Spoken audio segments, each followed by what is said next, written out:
तो hello everyone, कैसे हो आप लोग? All good. अच्छा, मेंस वाले लोग भी मेंस दे के आ गए वापस। ठीक बात है, बहुत अच्छा है ना। तो मेंस देने के बाद वापस रीस्टार्ट कि इंटरव्यू का प्रिपरेशन भी हो जाएगा और बाकी चीज़ें भी आगे होती रहेंगी। बहुत बढ़िया। This is how we should ideally prepare, है ना। मेंस दे के एक हफ्ते 10 दिन रिलैक्स करना भी ज़रूरी है, बट कुछ लोग एकदम छोड़ ही देते हैं। 2 महीने तक एकदम सोए रहते हैं जब तक रिजल्ट नहीं आए। फिर रिजल्ट आता है, हो गया तो इंटरव्यू के लिए परेशान रहेंगे, सर इंटरव्यू है इंटरव्यू है। और नहीं होगा तो और परेशान रहेंगे, सर हुआ नहीं। ठीक है, फिर प्रीलिम्स के लिए पढ़ेंगे, फिर मेंस को इम्प्रूव करने का टाइम नहीं बचेगा। तो दैट इज़ गुड। कुछ दिन रेस्ट लो एंड अगेन जो प्रोसेस है, करंट अफेयर्स पढ़ना तो सबसे इम्पॉर्टेंट है, क्योंकि इंटरव्यू में भी आएगा और बाकी जगह भी आएगा। तो वहाँ से आप वापस रीस्टार्ट कर दो। तो देखो, वैसे तो हम लोग ऑलमोस्ट करंट अफेयर्स कर ही रहे हैं, ठीक है, डेली। बट कुछ टॉपिक्स मैं बचा के रखता हूँ कि थोड़ा और डिटेल में आपको समझाऊँ, है ना। किसी किसी भी डेट का हो सकता है और डिटेल में मैं आपको क्लासेज में एक्सप्लेन करूँ। खासकर जो हमारे नए स्टूडेंट्स रहते हैं, जिनको थोड़ा करंट अफेयर्स यूट्यूब से थोड़ा कम समझ में आता है, उनके लिए डिटेल्स में आपको यहाँ पे समझाया जा चुके। जो लोग थोड़े ओल्ड हैं वो लोग तो आराम से समझ में उनको आ जाता है, क्योंकि उनका बैकग्राउंड जो है अलग अलग सब्जेक्ट्स का, पॉलिटी, इकोनॉमिक्स, है ना, इन्वायरमेंट, उनका थोड़ा क्लियर रहता है, तो उनको इजीली समझ में आ जाता है। तो स्टार्ट करते हैं। 1 नवंबर है आज, ये करंट अफेयर्स। और यहाँ पे हम आज 4 टॉपिक डिस्कस करने वाले हैं। 4 topics we are going to discuss. First is rethinking swadeshi. स्वदेशी की बात करने वाले हैं हम इन द ग्लोबल एज, ठीक है। सेकंड टॉपिक क्या है? Constitution 130th bill and it's contentious issues. Constitution का 130th बिल क्या है, उसके बारे में बात करेंगे। क्लाउड सीडिंग क्या होता है, इसके ऊपर यूपीएससी ने प्रीलिम्स में लास्ट टाइम, मतलब इसी टाइम, क्वेश्चन भी पूछा। और US sanctions waiver for Chabahar port. Chabahar port हमेशा न्यूज में रहता है, तो छावार पोर्ट के बारे में हमें इंफॉर्मेशन होनी चाहिए कि छावार पोर्ट कहाँ पे है, कैसे है। ओल्डर स्टूडेंट्स को पता रहता है, बट बाकी न्यू स्टूडेंट्स के लिए थोड़ा मिस्ट्री टाइप सिचुएशंस रहता है ना। छावार पोर्ट इंटरनेशनल रिलेशन का पार्ट होगा, क्लाउड सिटिंग इन्वायरमेंट का पार्ट होगा, साइंस का पार्ट होगा, ज्योग्राफी का भी पार्ट बोल सकते हो। कॉन्स्टिट्यूशन से रिलेटेड चीज़ें जीएस पेपर 2 पॉलिटी का पार्ट होती हैं। और स्वदेशी की बात हम जब करते हैं, स्वदेशी, तो स्वदेशी मूवमेंट जो है हिस्ट्री में भी आपने पढ़ा होगा या पढ़ोगे, है ना, मॉडर्न हिस्ट्री में स्वदेशी। ठीक बात है। फिर ये स्वदेशी किस चीज़ का है, इसमें इकोनॉमिक एंगल रहता है बहुत ज़्यादा, है ना, गवर्नेंस एंगल रहता है। तो सारे पेपर के हिसाब से हम इसको एनालाइज करने वाले हैं। तो अब हम लोग स्टार्ट करते हैं पहले फर्स्ट टॉपिक से, रीथिंकिंग स्वदेशी इन ए ग्लोबल एज। तो पहले हम लोग जनरल कॉन्सेप्ट समझते हैं कि स्वदेशी है क्या और स्वदेशी से क्या होने वाला है, ठीक है। फिर हम अभी अभी जो चीजें चल रही हैं उसके ऊपर बात करेंगे। मुझे एक बात बताओ, स्वदेशी, स्वदेशी क्या है? स्वदेशी का मतलब एक टैग दे रहे हो, एक ब्रांड दे रहे हो कि खुद के देश में बनी हुई कोई प्रोडक्ट है ना। Goods and services, goods and services produced produced in home country. अगर होम कंट्री में कोई गुड्स एंड सर्विसेज प्रोड्यूस होती हैं, उसको हम क्या बोलते हैं? स्वदेशी बोलते हैं। ठीक बात है। अगर हम चलते हैं हिस्टोरिकल टाइम में, मॉडर्न हिस्ट्री के टाइम पे, तो ब्रिटिशर्स, अंग्रेज यहाँ क्या करने आए? ईस्ट इंडिया कंपनी लेके आए, है ना। बाकी उसके अलावा बाकी यूरोपियन जो हैं, पोर्टुगीज या फिर स्पेनिश, जो भी यहाँ पे यूरोपियंस आए, फ्रेंच, सब लोग क्या करने आए? सब लोग एक तरह से बिजनेस करने ही आए, है ना। सबका मेन काम क्या था? ट्रेड करना, बिजनेस करना। तो अब बात होती है कि मॉडर्न टाइम पे हम डिस्कस करना स्टार्ट करें, तो पहला जो टाइम स्टार्ट हुआ वो किससे स्टार्ट हुआ? वो स्टार्ट हुआ बिजनेस से, है ना। मॉडर्न हिस्ट्री की अगर हम बात करें तो ईस्ट इंडिया कंपनी आई, ईस्ट इंडिया कंपनी आई, ब्रिटिशर्स आए, और धीरे धीरे ब्रिटिशर्स ने क्या किया? इंडिया को इकोनॉमिक कंट्रोल करना स्टार्ट किया और साथ साथ पॉलिटिकल कंट्रोल भी करना स्टार्ट किया। पहले कैसा कंट्रोल दिखाया? थोड़ा इकोनॉमिक कंट्रोल करना स्टार्ट किया, पॉलिटिकल कंट्रोल करना स्टार्ट किया, और धीरे धीरे इंडिया जो है वो ब्रिटिशर्स का एक क्या बनते गया, कॉलोनी बनते गया, है ना। ठीक है, हमारा डिपेंडेंसी बन गया, ब्रिटिश गुड्स पे हमारा डिपेंडेंसी बन गया, ब्रिटिश जो भी गुड्स है उस पे हमारा क्या बन गया, डिपेंडेंसी, कि now we are dependent on the British goods, उनके गुड्स के बिना हमारा काम नहीं चलेगा। जब आप किसी चीज पर डिपेंडेंट हो जाते हो तो मानसिक रूप से भी गुलाम हो जाते हो। कैसे गुलाम हो जाते हो, मानसिक रूप से, है ना।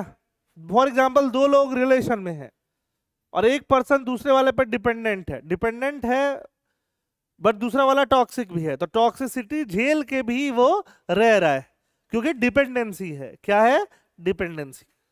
तो वही रिलेशन यहां भी चल रहा था, Britishers way toxic for India, but India धीरे धीरे क्या हो गया था, डिपेंडेंट हो रहा था, इंडियन लोग डिपेंडेंट हो रहे थे।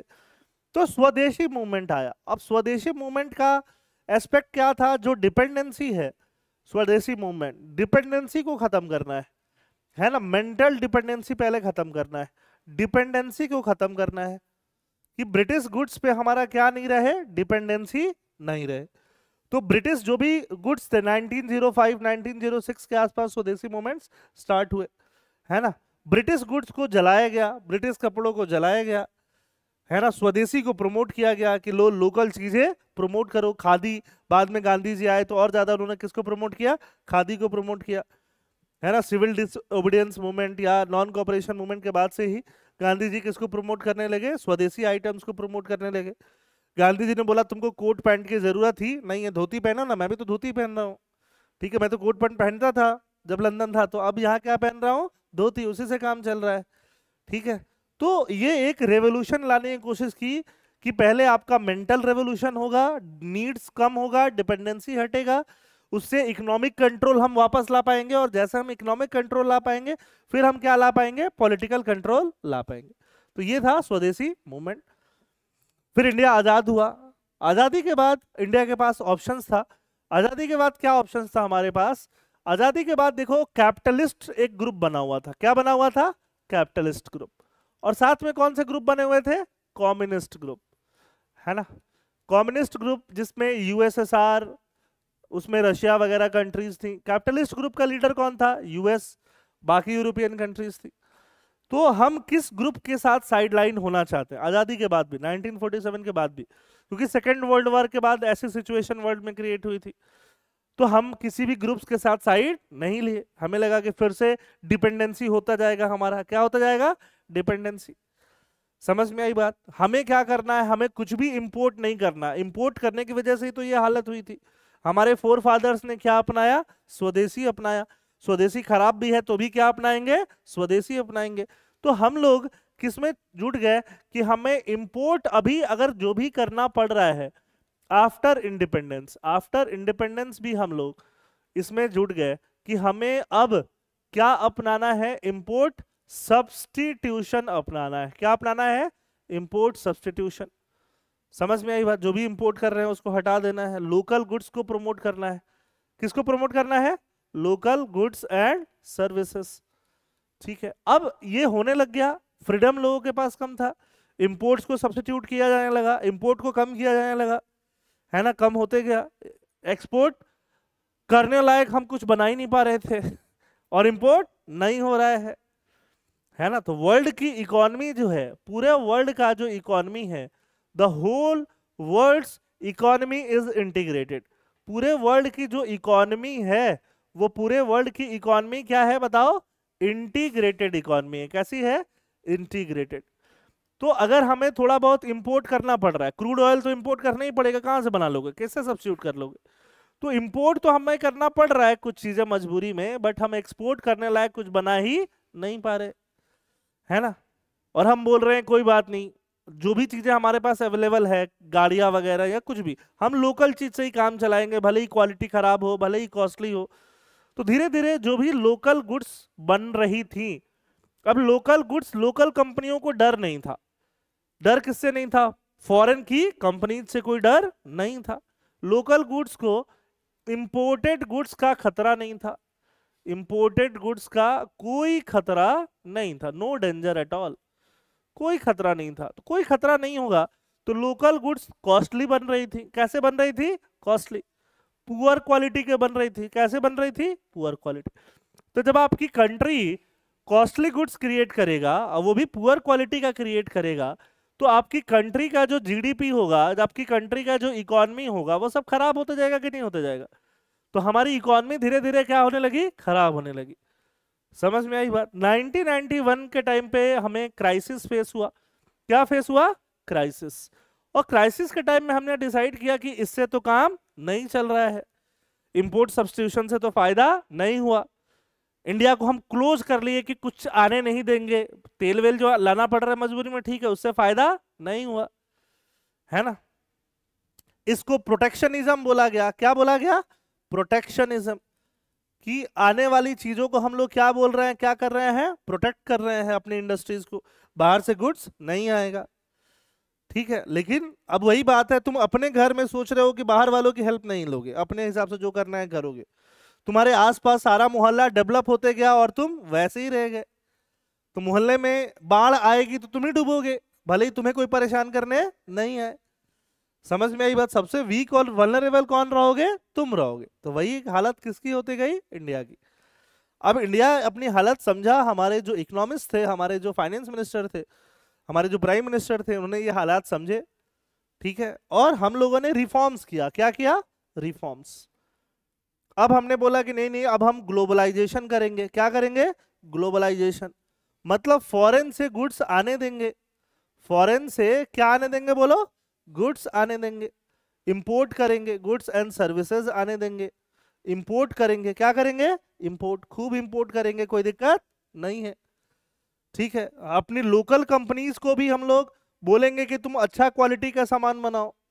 लोकल कंपनीज के लिए क्या बोलेंगे? गुड क्वालिटी सामान बनाओ। उनको अलग तरीके से हम कैपेसिटी डेवलप करेंगे, ठीक है। धीरे धीरे हम लोगों ने ये सब काम किया, जिसको जब आप इकोनॉमिक्स पढ़ते हो हम एलपीजी रिफॉर्म बोलते हैं। क्या बोलते हैं?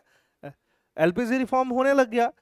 जो इंडस्ट्री इंडिया में थी ही नहीं, for example IT industry India में थी ही नहीं, तो प्रोटेक्ट तो करना नहीं था, तो वो फटाफट आने लगी, उसके लिए कुछ रुकाव तो था नहीं। और जो इंडस्ट्री इंडिया में थी, ऑटोमोबाइल, कार वार, उसमें कुछ कुछ दिमाग लगाने लग गए, है ना। इंडिया में मारुति है तो वहां से सुजुकी बुला के मारुति सुजुकी करा दी है। इंडिया में हीरो है, साइकिल चला रहे हैं, वहां से होंडा बुला के हीरो होंडा करा दिए। तो ऐसे कैसे करके हमने थोड़ा प्रोटेक्ट भी किया और क्वालिटी को भी अपग्रेड किया। समझ में आई बात? प्रोडक्ट्स को भी अपग्रेड किया, इकोनॉमी को भी बूस्ट किया। अब ये सब सारी चीजें होने लग गई। अब वर्ल्ड ऐसे ही ग्लोबलाइज होने लग गया। वर्ल्ड इतना ग्लोबलाइज हो गया कि अगर यहाँ कोई कार बननी है, कार बननी है, तो कार का टायर कहीं और से आ रहा है, टायर कहीं और बन रहा है, ठीक है। टायर के सीट्स कहीं और बन रहे हैं, बेस्ट क्वालिटी के सीट्स।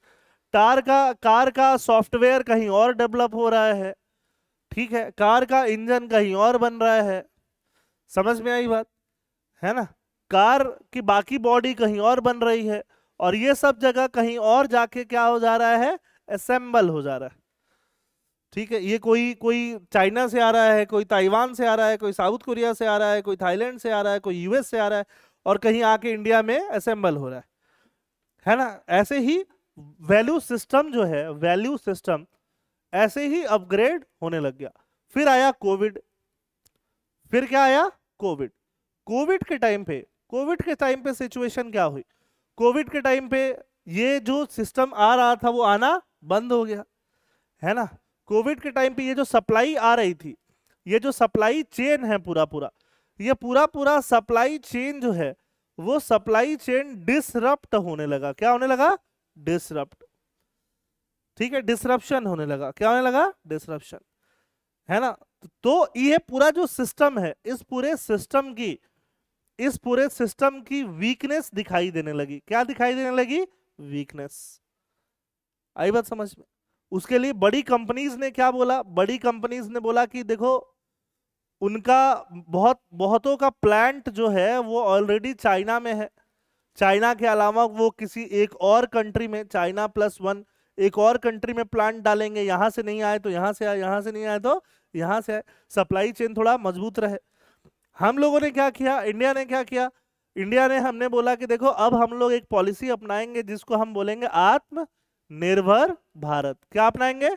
आत्मनिर्भर भारत। जहां तक हो पाए वहां तक ये सारे कंपोनेंट, सब कुछ हम इंडिया में ही डेवलप करने की कोशिश करेंगे। आई बात समझ में? हम इंपोर्ट को रोक नहीं रहे हैं, हम इंपोर्ट को सब्स्टिट्यूट नहीं कर रहे हैं, बट हम कोशिश करेंगे, अपने अंदर वो कैपेसिटी डेवलप करेंगे कि हमें जरूरत ही नहीं रहे, हमारा ही बेस्ट हो जाए, अपने आप ही बेस्ट हो जाए। पहले तो हमने रोक रखा था कि आना ही नहीं है, इंपोर्ट ही नहीं करना, अब हमें रोकना नहीं है, बट वो कैपेसिटी को क्या करना है बोलो, डेवलप करना है। तो आत्मनिर्भर भारत, प्रोडक्शंस बढ़ाने के लिए हम लोगों ने स्कीम्स लिया जिसको हम लोगों ने क्या बोला, प्रोडक्शन लिंक्ड इंसेंटिव। क्या बोला बोलो, प्रोडक्शन लिंक्ड इंसेंटिव्स। ठीक है, बीच में आपने देखा होगा छोटी छोटी बातें बार बार होती रहती हैं कि पतंजलि की चीजें खरीदो, स्वदेशी खरीदो, है ना, डोमिनोज का मत खाओ खाना, ठीक है, हल्दीराम खाओ, ठीक है, ये स्वदेशी चीजें कि हाँ पैसा इंडिया का कहाँ रह जाए, इंडिया में रह जाएगा। खैर, अब अभी जो बात चल रही है बहुत ज्यादा, है ना, मोबाइल्स इंडिया में बनने लगे, तो क्या इंडिया में बन रहे हैं? नहीं, असेंबल हो रहे हैं, सब कुछ आके इंडिया में असेंबल। रेडमी के पीछे देखोगे कि मेड इन इंडिया, मतलब एक्चुअली क्या है, असेंबल्ड इन इंडिया। तो कुछ चीजें उन लोगों ने शुरू में बेवकूफ बनाया, 2014 में हमने मेड इन इंडिया वगैरह स्टार्ट किया, तो अब हम सारी चीजें, सेमीकंडक्टर चिप्स और हर एक चीज इंडिया में बना सके, मैन्युफैक्चर कर सके, धीरे धीरे हम अपनी कैपेसिटी क्या कर रहे हैं, डेवलप कर रहे हैं। ठीक है, अभी इतना बड़ा डिजिटल इंडिया प्रोग्राम चला है, इतना बड़ा डिजिटल इकोनॉमी है, ये क्लासेस लाइव देख रहे हो, कुछ लोग देख रहे हैं, कुछ लोग बाद में देखेंगे, ठीक है ना, ई कॉमर्स है, इतना बड़ा क्विक कॉमर्स है, सब कुछ इंटरनेट पे टिका हुआ है। तो क्या खाली इंटरनेट पे टिका हुआ है? नहीं। अब बोलोगे इंटरनेट जियो एयरटेल तो इंडिया का है, ठीक है ना, ये पूरा सिस्टम जो है, अब पूरे सिस्टम में सॉफ्टवेयर भी यूज हो रहा है कि नहीं हो रहा है? हो रहा है ना। एंड्रॉयड कहाँ का है? गूगल का है, यूएस का है। आईओएस कहाँ का है? यूएस का है। माइक्रोसॉफ्ट ऑफिस जितने ऑफिसेज में यूज होता है ना, Microsoft Word, Microsoft PowerPoint, Microsoft Excel, ठीक है, गूगल का ईमेल, गूगल सर्च इंजन, सब कुछ कहाँ है? बाहर का है, हमारा खुद का है नहीं, हम उसको यूज करते हैं। तो क्या अभी भी डिपेंडेंसी खत्म हुई है हमारी? नहीं हुई है, ठीक है, तो अभी भी हम डिपेंडेंट हैं। क्या उस डिपेंडेंसी को खत्म करना चाहिए? करना चाहिए।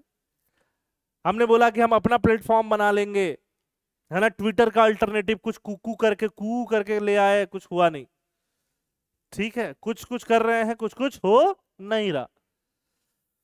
फिलहाल एक स्टार्टअप है, स्टार्टअप तो नहीं रही भी, अब थोड़ी बड़ी हो गई है, काफी बड़ी हो रही है इनफैक्ट, जिसका नाम है जोहो। नाम सुना आप लोगों ने?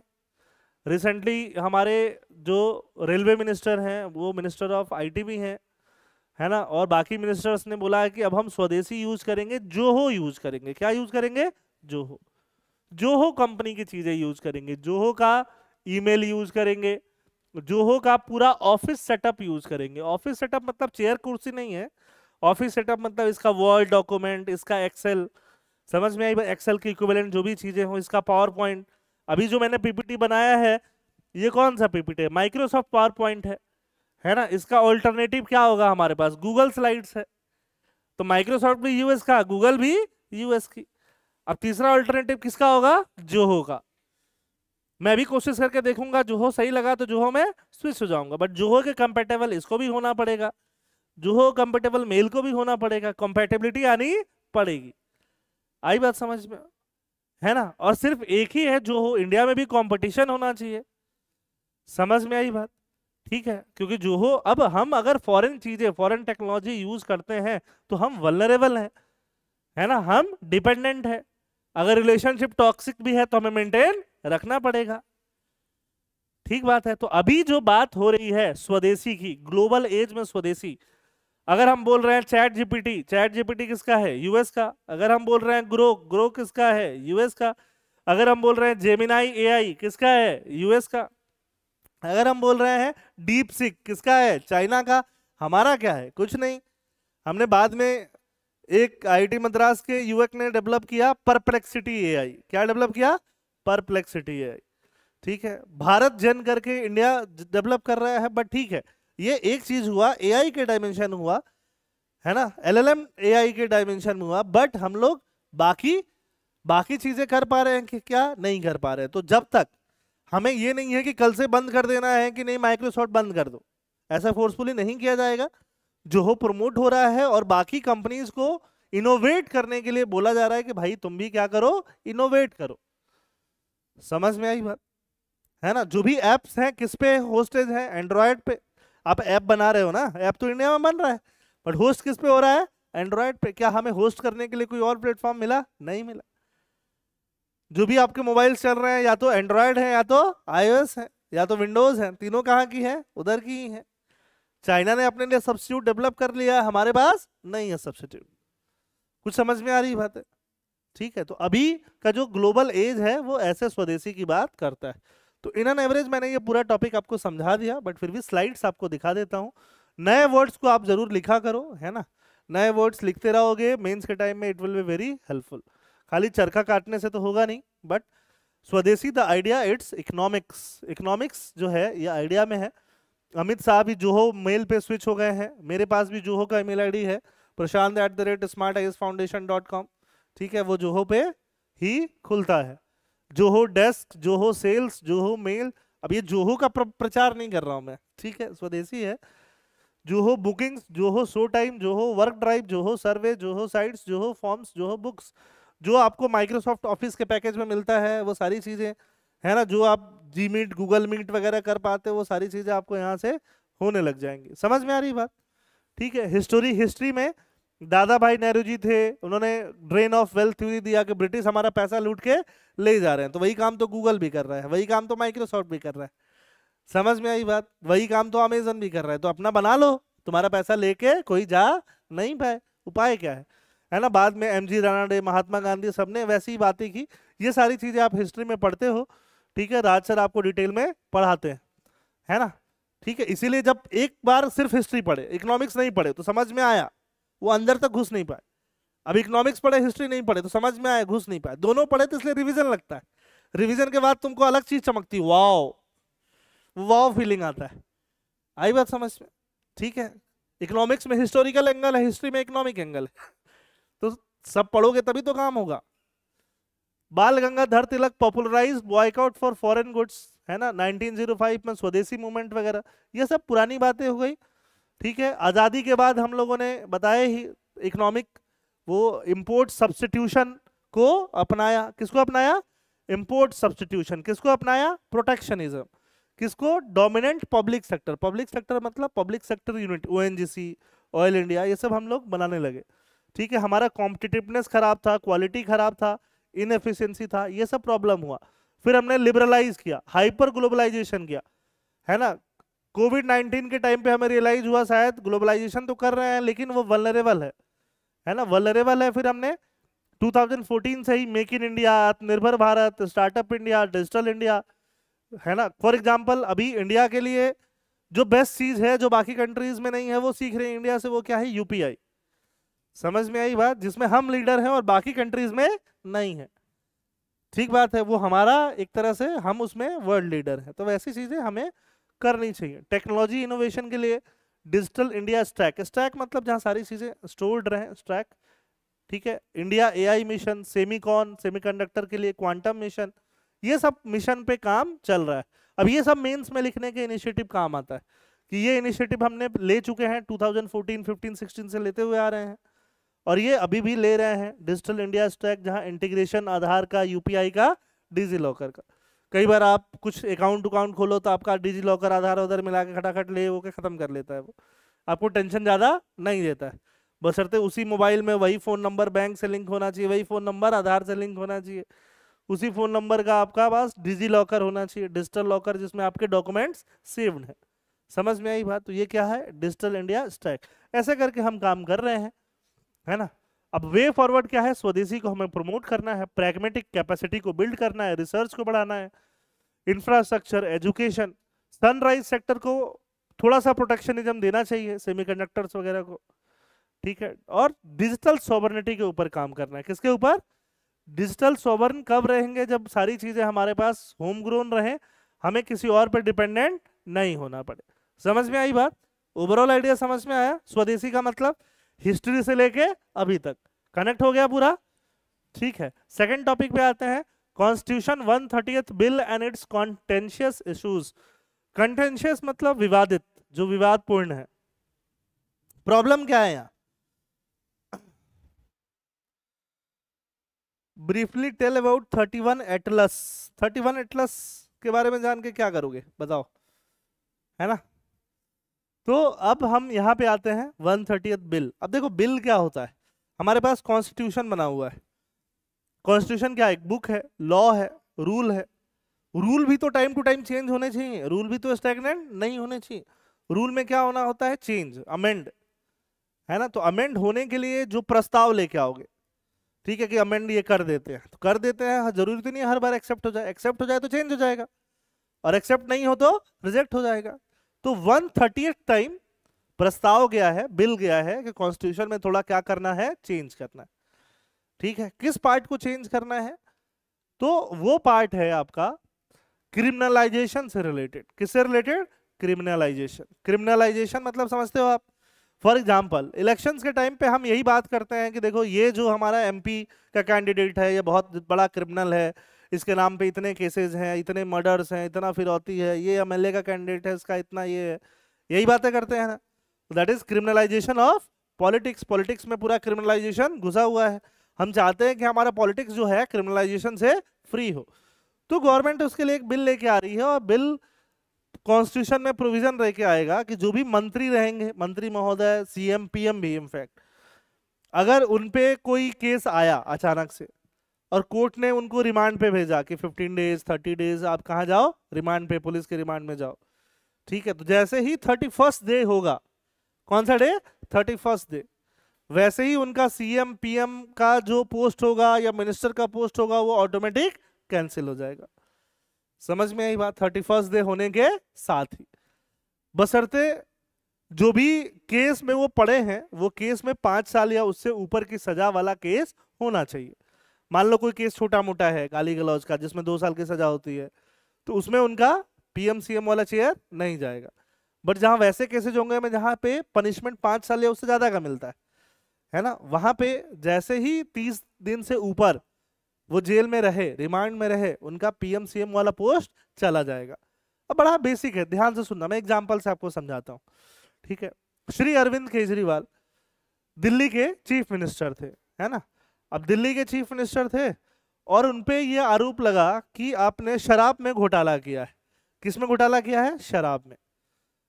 लीकर घोटाला किया है। अब घोटाला इन द सेंस पैसे को इधर उधर किया है। इधर उधर करना मतलब मनी लॉन्ड्रिंग किया है, ब्लैक मनी को व्हाइट करना, ये सब क्या किया है? मनी को लॉन्डर किया है। ठीक है, अब इस मामले में सीबीआई आती है, सीबीआई उन पे एलिगेशंस लगाती है, उनको कोर्ट में ले जाया जाता है। कोर्ट, अब कोर्ट देखेगी ना, इधर सीएम है और इधर सीबीआई ये बोल रही है कि आपके ऊपर ये एलिगेशंस है। एलिगेशंस के लिए वो कुछ फैक्ट्स भी देगी कि देखो यहाँ यहाँ यही चीज दिखाई दे रहा है जिसकी वजह से लग रहा है कि इन पे एलिगेशन जो है वो सही होना चाहिए। समझ में आई बात? कोर्ट क्या करती है? 1 वीक, 10 डेज, 15 डेज ऐसे रिमांड में देती है कि ठीक है 1 वीक के लिए ले जाओ, पूछो इनसे, है ना? 1 वीक में पूछ को सच्चाई निकलवा लो, नहीं हुआ तो छोड़ दो फिर इनको। 10 डेज के लिए ले जाओ, 15 डेज के लिए ले जाओ, ऐसे रिमांड में देती है। कई बार 1 वीक, 2 वीक ऐसे रिमांड बढ़ाते भी जाती है। समझ में आई बात? तो जो वो केस था मनी लॉन्ड्रिंग को प्रिवेंट करने वाला, कौन सा केस था बोलो? मनी लॉन्ड्रिंग को प्रिवेंट करने वाला, उसमें सजा 5 साल से ऊपर की है। कितने की सजा है? 5 इयर्स और मोर की सजा है। समझ में आई बात? तो जैसे ही वो जेल में रह लेते 30 डेज के ऊपर, उनका सीएम अपने आप चला जाता, सीएम पोस्ट। तो उस केस में वो जेल में थे, ज्यादा दिन तक थे, बट तब भी उन्होंने सीएम का पोस्ट छोड़ा नहीं, रिजाइन नहीं किया। एक तरह से दिल्ली का सीएम जेल में है और जेल में है महीनों तक। जब जेल से निकले तब उन्होंने रिजाइन किया, और रिजाइन करके उन्होंने आतिशी मारलीना को क्या बनाया? सीएम बनाया। और बोला कि अब मैं वापस से इलेक्शन जीतूंगा, मतलब जनता वापस से मुझे बना रही है तो फिर मैं बनूंगा। जनता ने उनको नहीं बनाया। ठीक है, वो तो अलग बात हो गई, बट कहने का मतलब क्या आपको समझ में आया कि अगर कोई ऐसे केस में आप फंसे, अब वही अरविंद केजरीवाल पे वो केस होता कि नहीं आपने पीएम को गाली दिया है, गाली देने के लिए 2 साल की सजा है, तो भले ही गाली देना प्रूफ भी हो जाए तब भी आपका वो सीएम वाला कुर्सी जाएगा नहीं, क्योंकि सजा कितने की होगी? 2 साल की होगी। यहाँ पे बात कितने की हो रही है? 5 ईयर या मोर की बात हो रही है। उसमें जेल में आप कितने दिन तक हो, 30 डेज प्लस हो, अप टू 30 डेज, ठीक है। समझ में आई बात, है ना? तो अब आप बताओ ये अच्छा चेंज होने वाला है कि खराब चेंज होने वाला है, बोलो, डिबेट स्टार्ट करते हैं। Is it a good change in the constitution और a poor change in the constitution? क्या सोच रहे हो आप लोग, बताइए, समझ में आया क्या होने वाला है? हाँ बताइए, अच्छा है कि बुरा है? बोलिए बोलिए बोलिए बोलिए बोलिए बोलिए। अच्छा है? नो, क्यों नहीं, बताओ। Time frame is shorter, 30 days. अच्छा, मतलब अगर 30 डेज को हम 45 डेज 60 डेज कर दे तो ठीक है?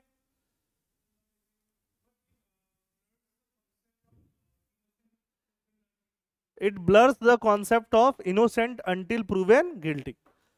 ठीक है, तो अभी 30 डेज तो ट्रायल ही चल रहा है ना, अभी तक तो सजा, अभी तक तो वो क्राइम प्रूव नहीं हुआ है। ठीक है, तो वैसे तो जेल में, इंडिया के जेल में वैसे भी लोग हैं जो 2 साल की सजा काटते, अगर उनको सजा होती तो 2 साल की होती, बट उनका ट्रायल ही 10 साल चला। समझ में आई बात? क्योंकि वो गरीब थे, वकील ही नहीं कर पाए, जेल में ही रह गए, उनको पता ही नहीं था, 20 साल जेल में रह गए, 10 साल जेल में रह गए। तो they are innocent until proven guilty. तो ये बोल रहे हैं कि नहीं, वो प्रिंसिपल को वायलेट करता है। Good enough. और बताओ, और बताओ, कृष्णा आप बताइए।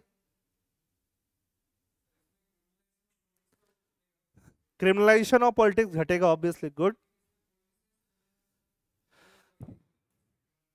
लेकिन पॉलिटिसाइजेशन बढ़ सकता है, क्योंकि जो रूलिंग गवर्नमेंट है, जिसके हाथ में सीबीआई है, जिसके हाथ में ईडी है, वो अपोजिशन पार्टी वालों पे ज्यादा हमले करा सकती है।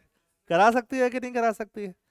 तो यस, तो this is one of the major problem जो इन्होंने बोला, और जो दूसरा वाला प्रॉब्लम है ना, कि जबरदस्ती किसी को 1 महीने टांग दो तो उसका सीएम गया। तो दूसरे स्टेट्स में जहां पे अलग पार्टीज की गवर्नमेंट है, उनकी गवर्नमेंट को डीस्टेबलाइज करने के वेपन के रूप में ये बहुत ज्यादा यूज हो सकता है।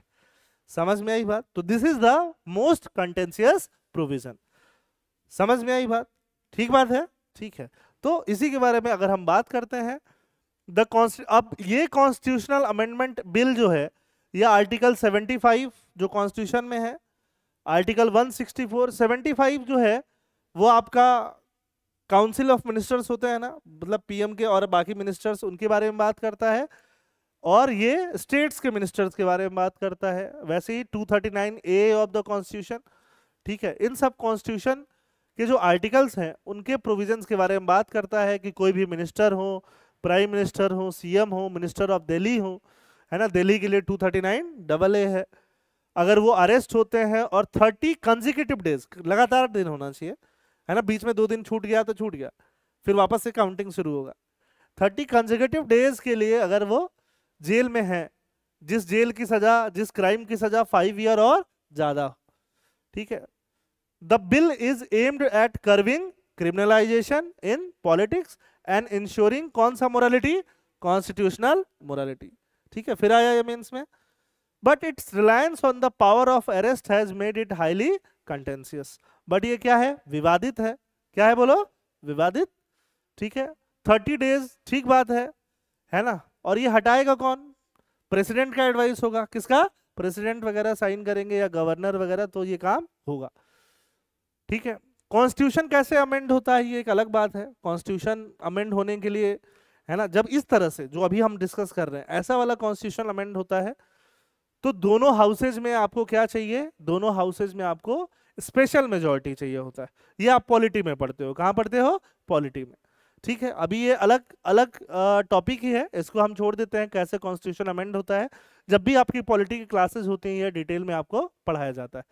हम इस पे आते हैं, इसी टॉपिक पे आते हैं जो टॉपिक चल रहा है। What factors have led to criticism and debate over the bill? इस बिल का डिबेट और क्रिटिसिज्म क्यों हो रहा है? पहला इसलिए कि the ambiguity around arrest and detention. Arrest and detention word का मतलब क्या होना चाहिए, है ना, ये एम्बिगुअस है। हाउस अरेस्ट की बात कर रहे हो, जेल में रखने की बात कर रहे हो, समझ में आई बात? किसकी बात की जा रही है, ये अभी तक एम्बिगुअस है। पॉलिटिकल मिसयूज इसका ज्यादा हो सकता है ना। ये एक पोटेंशियल फॉर पॉलिटिकल वेपनाइजेशन हो सकता है, ये भी कीवर्ड है, पॉलिटिकल वेपनाइजेशन, ठीक है। पॉलिटिकल टूल के रूप में यूज कर सकते हो।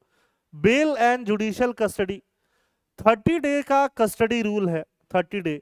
बट कुछ कुछ केस में, फॉर एग्जांपल अभी मैं मनी लॉन्ड्रिंग की बात कर रहा था ना, मनी लॉन्ड्रिंग एक्ट हो गया, नारकोटिक्स एक्ट हो गया, है ना, इसमें 30 दिन इसके लिए कुछ नहीं है, आराम से जो जज होते हैं 30 डेज और उससे ऊपर का भी ट्रायल दे देते हैं कि हाँ आराम से जेल में रखो, इसको रिमांड में रखो 30 डेज, 45 डेज, 60 डेज। समझ में आई बात? तो जज तो ये देखेगा कि अच्छा ये वाला केस है, इसमें तो आराम से रखो भाई, 15 दिन, 20 दिन, 30 दिन, 40 दिन, जो भी रखना है रखो। आ रही बात समझ में? लेकिन 30 दिन होते ही इनका काम तमाम होने लगेगा।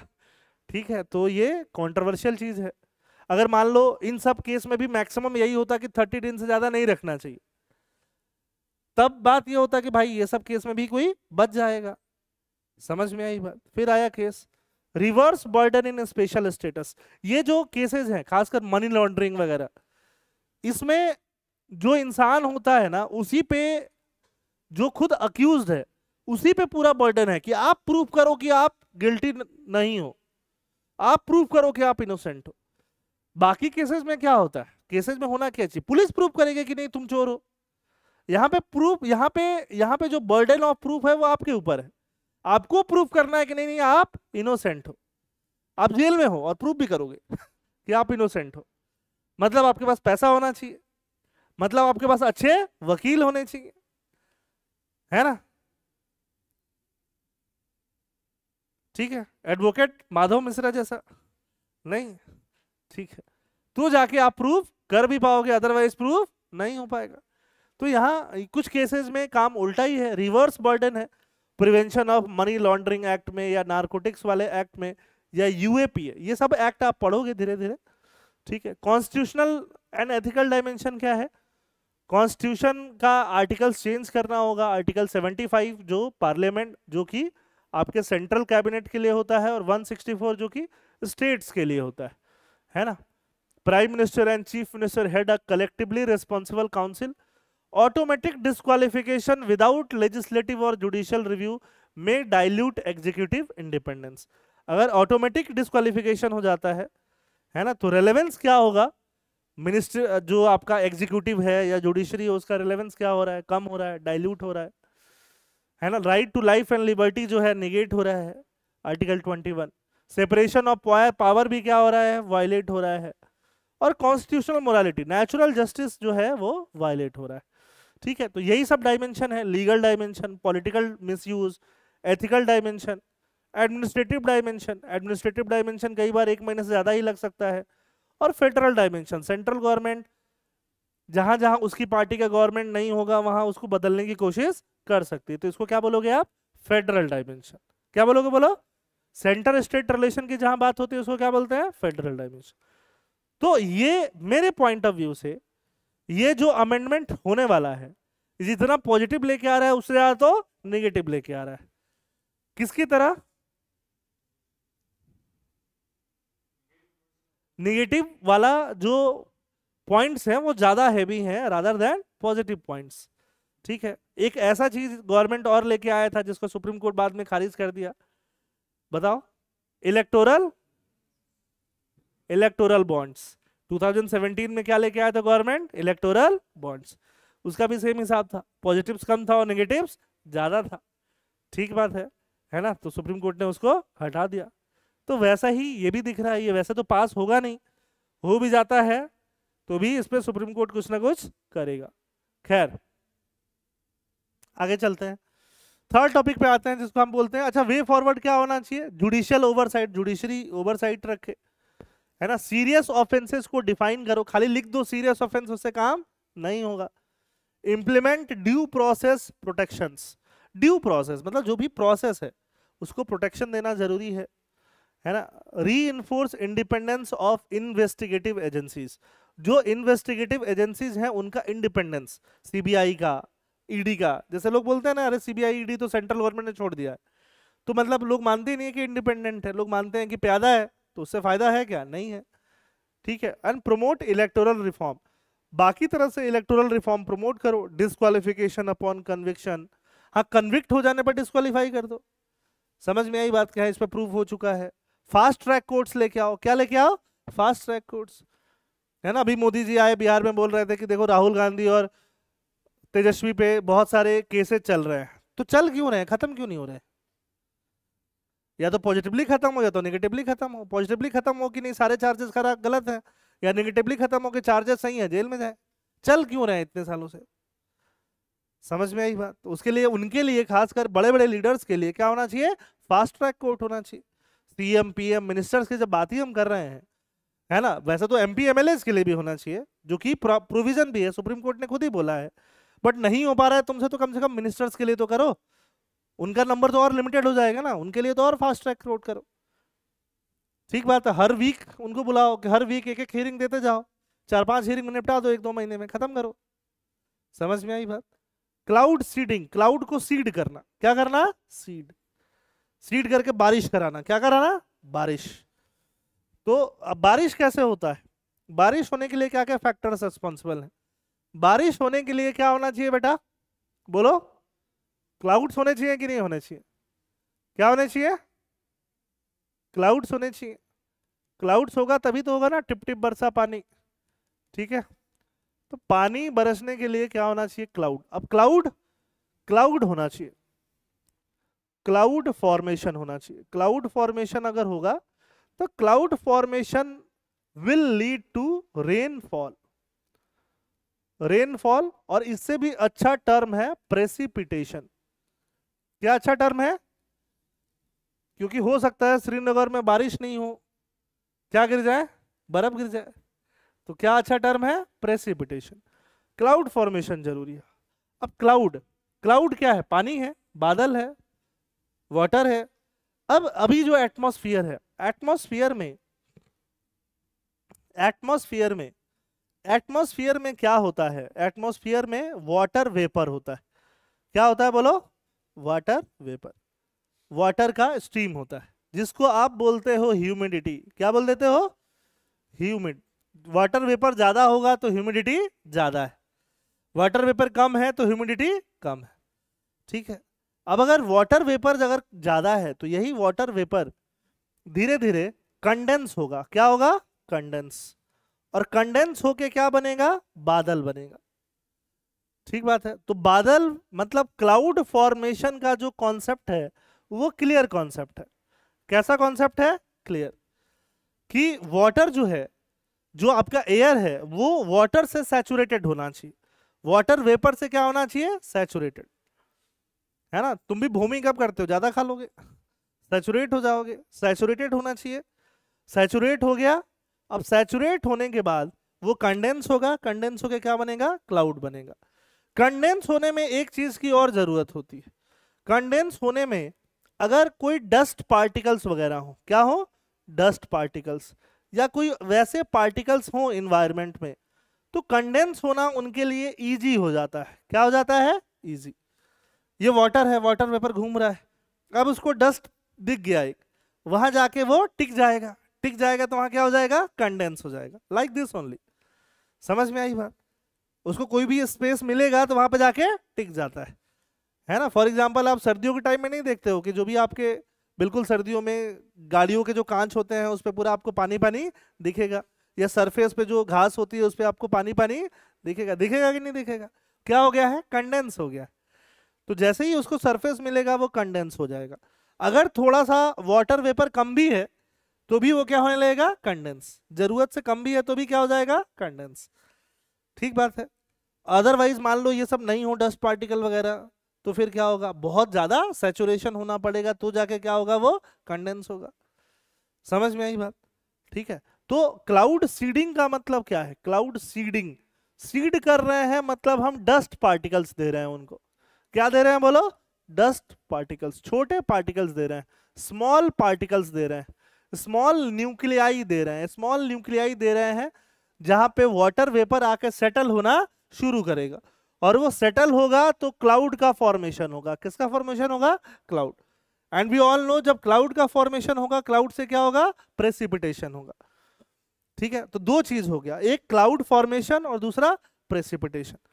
क्लाउड का फॉर्मेशन एक वेल अंडरस्टूड फेनोमेना है, बट प्रेसिपिटेशन एक वेल अंडरस्टूड फेनोमेना नहीं है। समझ में आई बात? प्रेसिपिटेशन कैसे होता है ये 100% क्लियर पता ही नहीं है लोगों को। ऐसा नहीं कि मुझे नहीं पता, ठीक है, साइंटिस्टों को ही नहीं पता actually what leads to precipitation, ठीक है। बट सिंपल बात है, बादल तो होने पड़ेंगे ना, तो बारिश होगी। तो बादल बनाना आता है, बादल बनाने का साइंस क्लियर है कि ह्यूमिड हो, ह्यूमिडिटी सेटल हो तो बादल बन जाएगा, ठीक है। अब ह्यूमिडिटी बढ़े, ह्यूमिडिटी 100% तक जाए तो जाके वो सैचुरेट होगी, है ना। अगर अभी ह्यूमिडिटी हो 15%, आपको पसीना ही नहीं आएगा। ह्यूमिडिटी 60-70% होने लगेगा, आप चिप चिप चिप चिप महसूस करोगे, लगेगा बहुत गर्मी हो रहा है, क्योंकि वो आपके बॉडी पे सेटल हो रहा है। समझ में आई बात? क्या हो रहा है आपकी बॉडी पे? सेटल हो रहा है, ठीक है। तो 60-70-80% पे, उसके ज्यादा पे ये बनेगा बादल। बट हमने ऊपर में जाके उनको सेटल होने के लिए डस्ट पार्टिकल्स दिए, कुछ पार्टिकल्स दिए, तो थोड़ा कम ह्यूमिडिटी भी रहेगा तो बादल बनने लगेगा, और बादल बनेगा तभी रेनफॉल होगा, सीधी बात है ना। तो इसी को बोलते हैं क्लाउड सीडिंग। कुछ आर्टिफिशियल कंपोनेंट्स डाल देना, ठीक है, जिसकी वजह से क्या हो जाए, बादल का फॉर्मेशन, क्लाउड का फॉर्मेशन हो जाए। लास्ट ईयर कर्नाटका ने किया था, पहले भी किया था, ऐसा नहीं कि पहली बार ही लास्ट ईयर किया था, होता ही रहा है। अभी दिल्ली में पॉल्यूशन है तो कोशिश किया गया, है ना, लेकिन कोशिश सक्सेसफुल नहीं हुआ, 3 करोड़ वेस्ट भी हुए। क्यों नहीं सक्सेसफुल हुआ? ह्यूमिडिटी बहुत ही कम था, बहुत ही कम, 15%, उतने कम में कुछ होगा नहीं। समझ में आई बात? तो दैट इज क्लाउड फॉर्मेशन। देखो यहां से इजेक्ट किया जा रहा है ना, ठीक है। Amid rising air pollution in Delhi, the government in collaboration with IIT Kanpur has initiated cloud seeding trials to induce artificial rainfall, the first such experiment in nearly 5 decades। Delhi की बात हो रही है, ठीक है। अब क्लाउड सीडिंग में क्या कर रहे हो? सिल्वर आयोडाइड के पार्टिकल्स, किसके particles? Silver iodide, ice crystals, है ना, ये सब हम लोग डालते हैं जहां पे क्लाउड जाके बनता है। क्लाउड बनेगा तो क्या होगा? प्रेसिपिटेशन होगा, ठीक है। आप केमिकल इंड्यूस करो, मॉइस्चर होना पड़ेगा पहले, तो मॉइस्चर है तो आप केमिकल इंड्यूस करो, उससे बादल बनेगा, बादल होगा तो बारिश होगा। This is the overall concept. Generally 2 चीजें यूज होती हैं, सिल्वर आयोडाइड और पोटेशियम आयोडाइड। ये चीजें ज्यादा यूज होती हैं, वो साइज वाइज मिला के मैच करके जो चीजें चाहिए वो चीजें की जाती हैं। Cloud seeding is a form of weather modification technology designed to enhance precipitation. It works by introducing substance such as silver iodide, sodium chloride, नहीं गलत लिखा हुआ शायद, और dry ice, ठीक है। These acts as a nuclei around which water vapor condenses, potentially accelerating the rainfall process. Sodium chloride शायद नहीं होगा, है ना। ड्राई आइस तो होता है, ड्राई आइस क्या है? CO2 है, CO2 ड्राई फॉर्म में हम क्या बोलते हैं? ड्राई आइस, ठीक बात है, ठीक है। तो ये सब होने से आपका बारिश हो सकता है। क्लाउड सीडिंग का कॉन्सेप्ट विंसेंट जे शेफर ने 1946 में स्टार्ट किया था, है ना। ग्लोबली चाइना, यूएई, हर जगह ये यूज हो चुका है, काफी ट्रायल्स इसका हो चुका है। बस यही है, क्लाउड सीडिंग कैसे काम करता है मैंने आपको समझा ही दिया।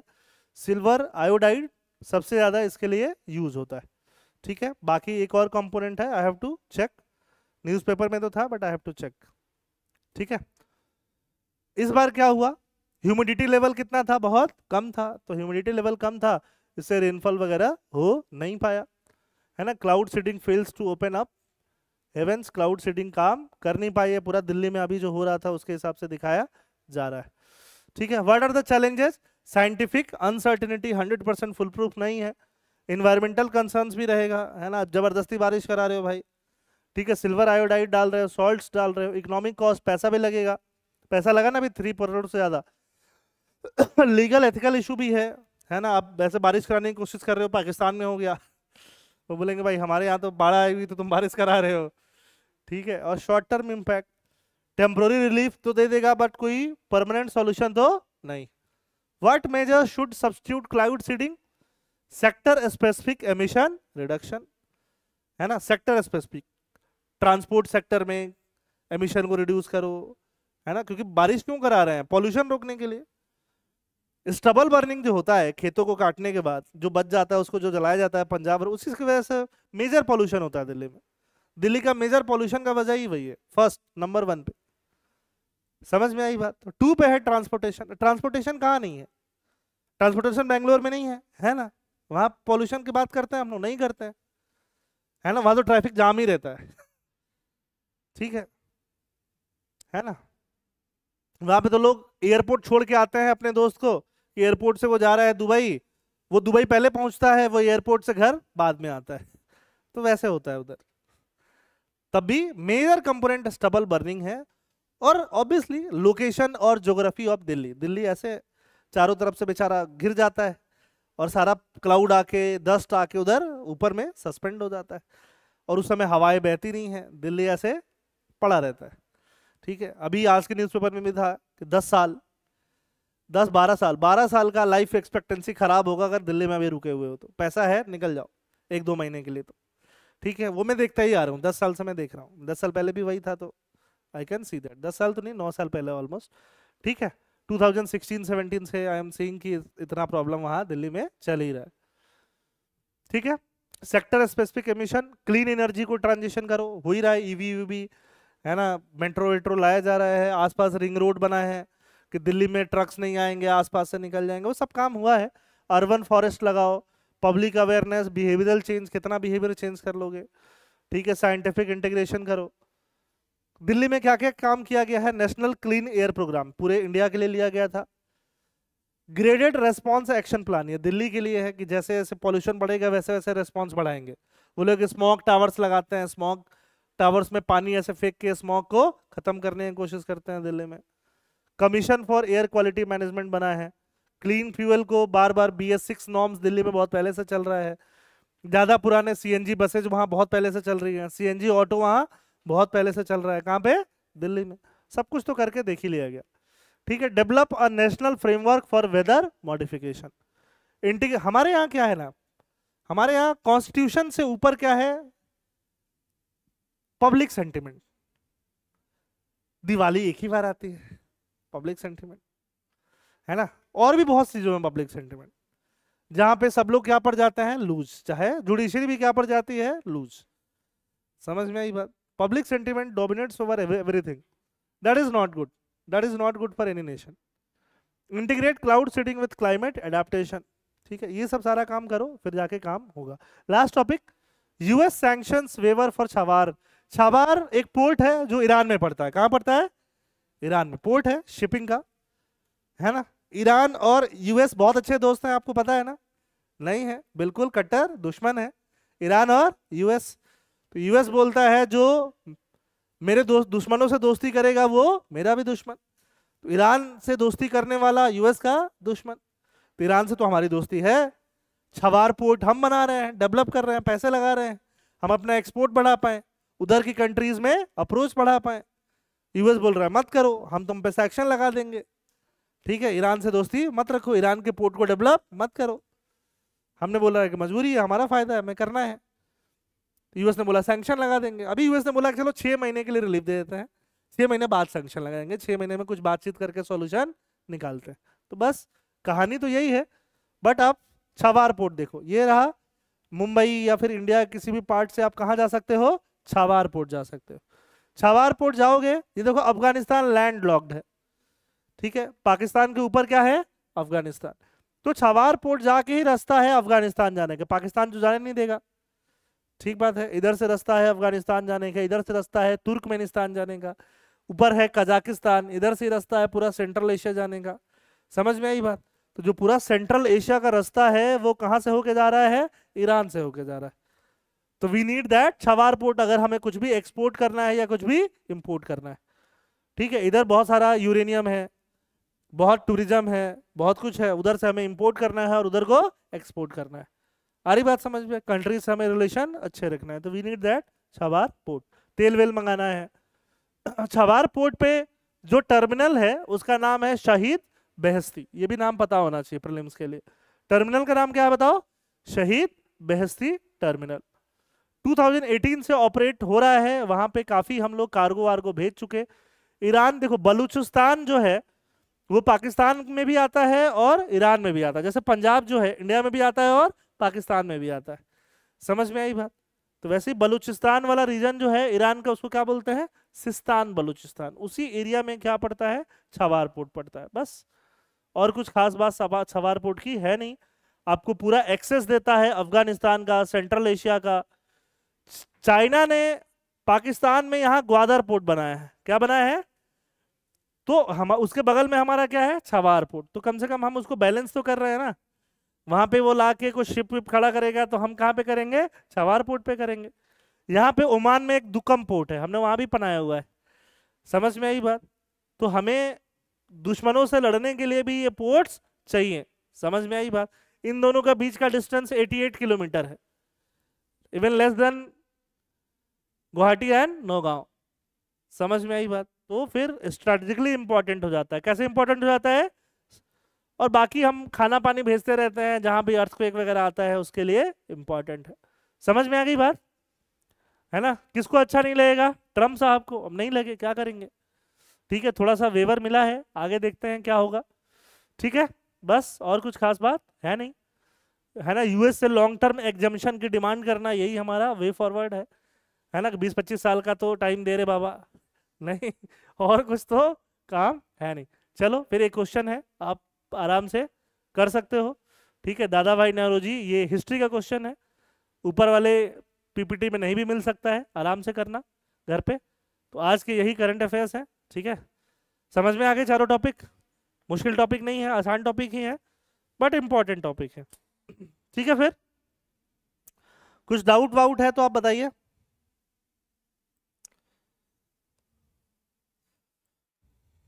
ठीक है, शुभांकर बोल रहे हैं क्लाउड सीडिंग तो विंटर में इतना यूजफुल नहीं होगा।